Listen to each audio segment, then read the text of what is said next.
I remember hearing for the first time that gender roles were a social construct. I was in high school. I looked around and saw girls wearing makeup and guys hitting the weight room, and I understood that the look each was going for was a construct to a degree, that each was exaggerating his or her natural traits to do better with the opposite sex. Gender roles are somewhat mutable. Fine. This idea was being popularized by feminists who wanted to do all the things men do. But nobody was using the idea to talk about transsexuals. That's the word we used then, transsexual. Years before, I had heard about a man who had a sex change operation in Denmark. George William Jorgensen had undergone a series of surgeries and emerged as Christine Jorgensen. The surgeries began in 1951. I probably heard about her in the mid-60s. She was an international celebrity for decades. I saw her on TV several times. Before we go any further, let me say that I feel for anybody who is unhappy. If you are unhappy about your sex or your weight or your height or whatever, you have my sympathy. I mean that sincerely. But there are some real logical fallacies attached to the whole transgender craze, and some very dangerous ideas too. Let's get into it. Ours is a two-sex species. No human being ever lived who was not the product of a male sperm fertilizing a female egg. Of all the primate species, we are the only one with such immediately obvious sexual differences. And it's pretty hard to find another species that thinks about sex and mating all year round. Everything we do, all the things we build, the way we dress, the art we make, it's all influenced by the human desire to mate with the best candidate one can find. It's not too strong a statement to say that most everything dynamic that humans have ever done was directly influenced by males competing with each other for the most desirable women. It fell to women to separate the winners from the losers, and to keep the competition focused on providing rather than killing. It's hard to imagine how a civilization like ours could have been built without acknowledging the differences between the sexes and seeing to it that everybody knew what was expected of each. The degree to which gender roles are constructed by tradition and style and whatever other factors go into that is debatable, but the purpose is to give a structure to the most important human game, which is the human mating game. Don't believe it's the major driving force? Turn on the radio and listen to 100 songs. You tell me what 90% of those songs are about. Back to the timeline.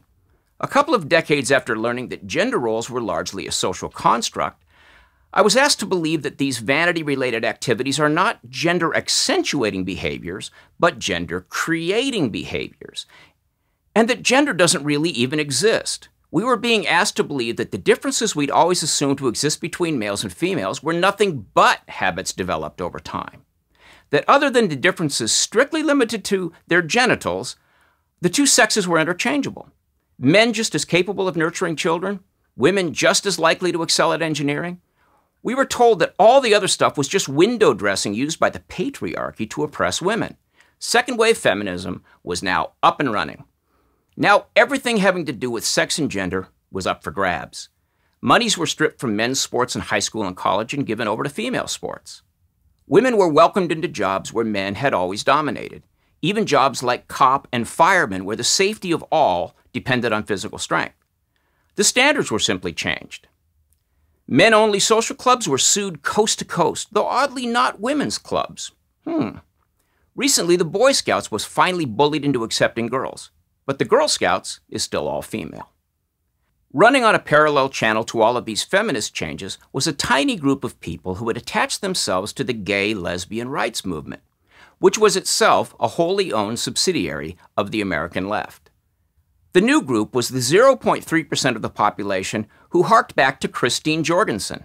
They became the T in LGBT. What we used to call the transsexuals had been rebranded as transgendered. This tiny fractional group presented an opportunity for radical feminists and cultural Marxists in general. If it could be shown that gender was fluid, that was seen as a great way to further damage the so-called patriarchy.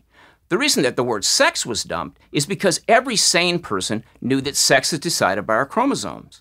Sex is a reality way deeper than a role. And because we had already accepted that gender expressions, which were a feature of sex, were subject to change.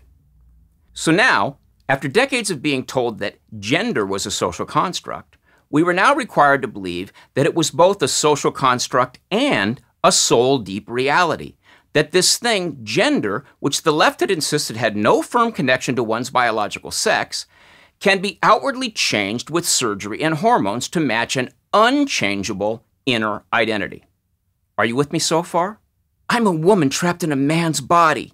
So, your soul has a gender, and it's trapped inside the wrong social construct?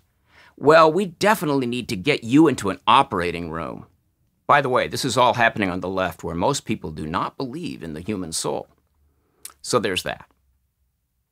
Let's rest our brains with a quick story.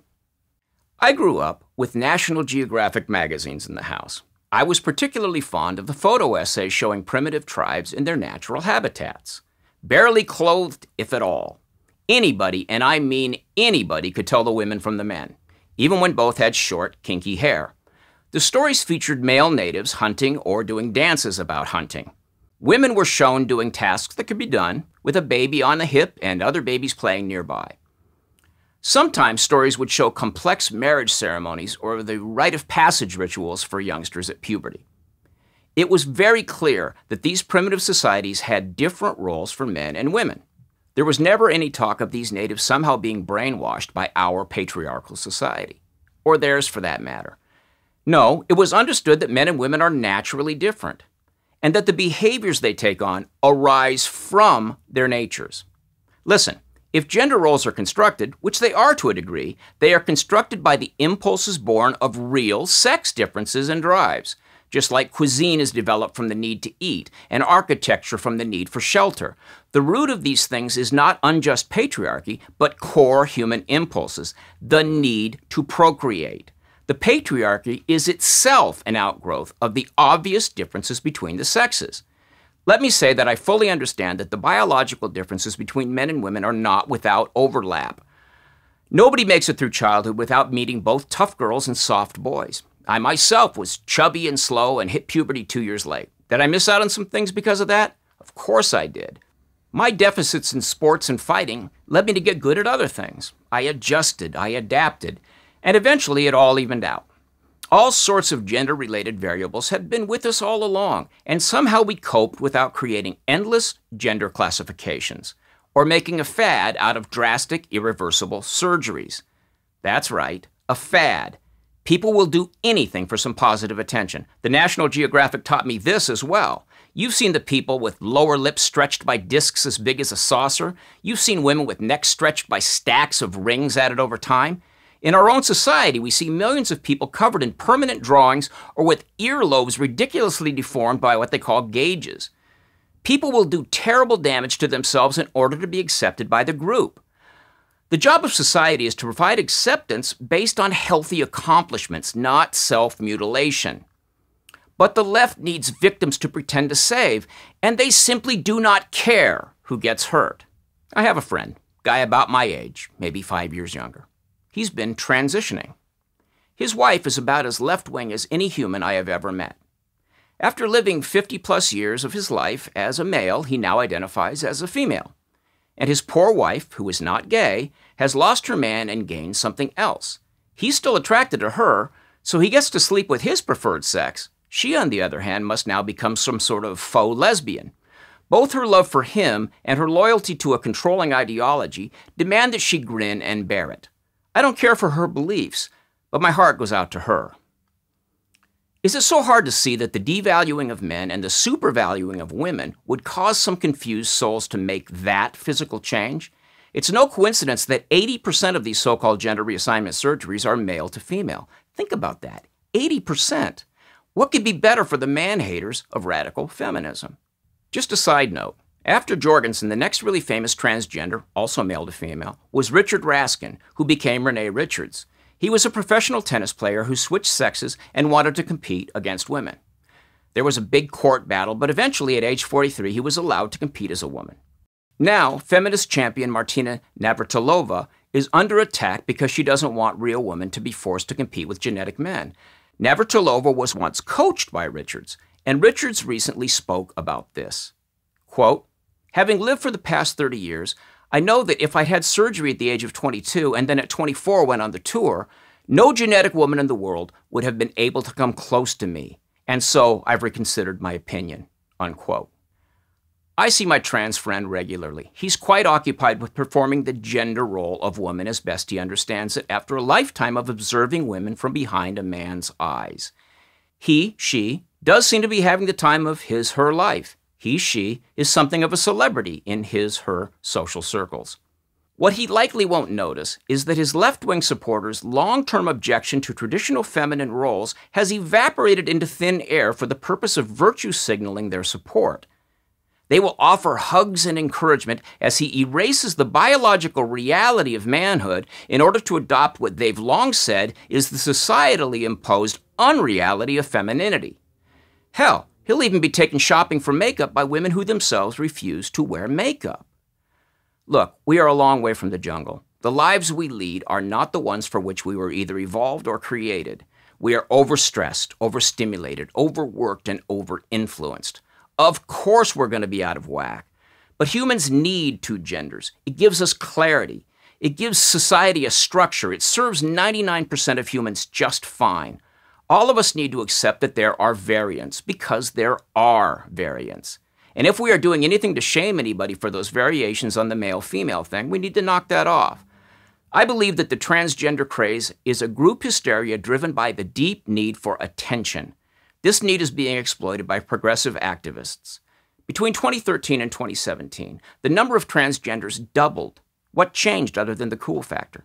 Is it any wonder that identifying as transgender is up 4,000% in children? And that once a child goes there, his or her friends are suddenly more likely to say that they too are transgendered. I personally know two radical left-wing feminist lesbians who are raising a boy and a girl. The boy was acting out. What boy in his position wouldn't? But his mommy solved the problem, and now he's wearing a dress too. Look, I am perfectly willing to accept a girlish boy or a boyish girl. I'm willing and eager to accept that people born on the border between male and female be medically helped to choose one or the other when they have matured enough to make that choice. What I am not willing to accept is a political movement actively tempting confused people to go under the knife with promises of heroic stature and a whole new group of friends. They are being used as props in an ever weirder political stage play, and that simply cannot stand. Thanks for watching. If you like this video, subscribe to our channel and then click the little bell to get notifications.